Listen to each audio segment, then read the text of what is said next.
별의 진화와 우주에서 화학적 원소의 형성.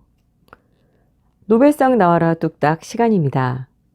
별은 어떻게 태어나 어떤 과정을 거쳐 진화해 가는 것일까요? 그리고 우주에 존재하는 원소들은 어떻게 생성되었을까요? 오늘은 별의 진화와 우주 안에서 원소 생성과 관련된 연구를 진행한 2명의 천체 물리학자 관련 노벨상 이야기를 해보도록 하겠습니다. 별들은 탄생하는 순간부터 최후를 맞이하는 순간까지 매우 흥미로운 물리적인 과정을 보여줍니다. 별은 은하에 있는 가스와 먼지 구름에서 만들어지는데요. 중력의 영향을 받아 이 성간 물질은 응축되고 압축되어 별을 형성합니다. 압축 과정에서 에너지가 만들어져 새롭게 형성된 별의 온도가 올라갑니다. 이 온도는 계속 높아져 별 내부에서 핵반응이 일어날 정도까지 가열되는데요.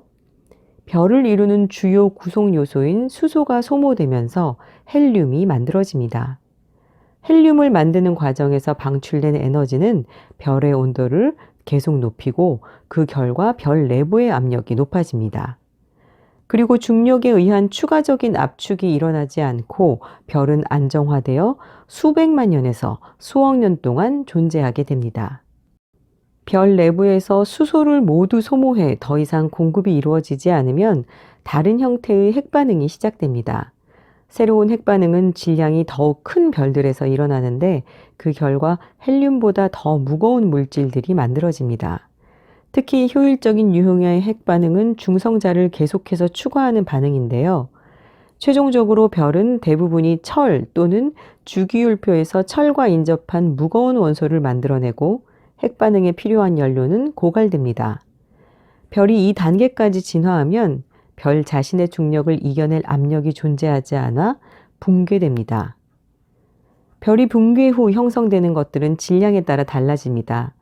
질량이 태양과 거의 비슷한 가벼운 별들이 붕괴하면 백색 외성이 됩니다. 이런 이름이 붙게 된 이유는 크기가 줄어들었기 때문이고 밀도는 1세제곱센티미터당 10톤 정도입니다. 이 붕괴의 결과 원자에 있는 전자의 껍질 구조가 뭉개지고 그 결과 별을 구성하는 원자핵들은 전자구름에 둘러싸인 형태가 됩니다. 좀 더 무거운 별들은 붕괴되면서 폭발합니다. 눈으로 보이는 결과는 슈퍼노바라고 불리는 초신성입니다. 초신성 폭발 후에는 수명이 짧지만 맹렬한 중성자의 흐름을 만들어 가장 무거운 원소들을 형성하도록 해줍니다. 이런 무거운 별들에서는 이후 또 다른 현상이 일어나는데요. 원자핵과 전자가 결합해 중성자를 형성하는 중성자별이 만들어집니다. 중성자별의 밀도는 1세제곱센티미터당 1억 톤입니다. 태양의 질량과 같거나 2배 무거운 별이 중성자별이 될 경우 반경이 겨우 10km밖에 되지 않습니다.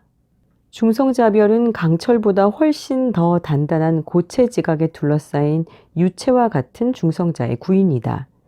더욱 무거운 별이 붕괴되면 더 기이한 천체인 블랙홀이 만들어집니다. 블랙홀이란 단지 중력적으로 붕괴된 별을 말합니다. 이 별에서는 중력이 매우 강해 모든 물질은 블랙홀로 빨려 들어가 물질의 특성을 잃어버리고 수학에서 이야기하는 점과 같은 무한히 작은 부피로 압축됩니다.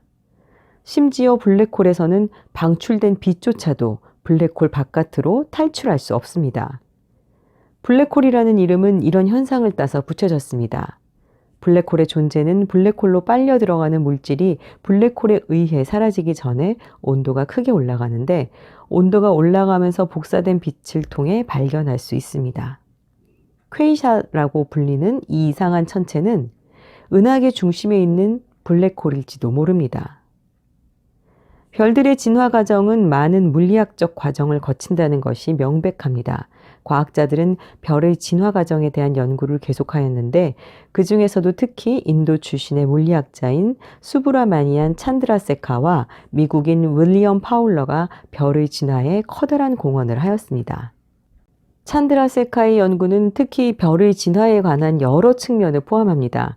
그의 연구에서 중요한 부분은 진화의 각 단계에서 별의 안정성 문제에 관련된 것입니다. 또한 별의 상대론적 효과를 연구하였는데 이것은 별의 발달 단계에서 후기에 나타나는 극단적인 조건에서 중요한 역할을 합니다.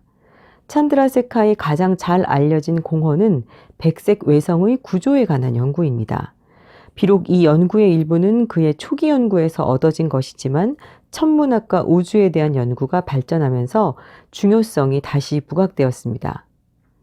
핵물리학자였던 파울러는 별의 진화 과정에서 일어나는 핵반응에 집중하였습니다. 핵반응에서 방출되는 에너지뿐만 아니라 핵반응을 통해 가장 가벼운 원소인 수소에서 여러 종류의 화학 원소가 만들어진다는 점이 매우 중요하죠. 파울러는 천체 물리학적 관점에서 핵반응에 대한 많은 흥미로운 실험 연구와 함께 이론적인 관점에서 깊이 있는 연구를 수행하였습니다. 1950년대 그는 프레드 호일을 비롯한 많은 다른 연구자들과 함께 우주에서 화학적 원소의 형성에 대한 완전한 이론을 개발했습니다. 이 이론은 우주에서 원소의 형성에 대한 지식의 기초가 되고 있으며 핵물리학과 우주 연구에 대한 최근의 발견은 파울러의 이론이 맞는다는 것을 보여주었습니다. 천체 물리학에 대한 이러한 연구의 공로로 찬드라세카와 파울러는 1983년 노벨 물리학상을 공동으로 수상하였습니다. 지금까지 노벨상 나와라 뚝딱이었습니다.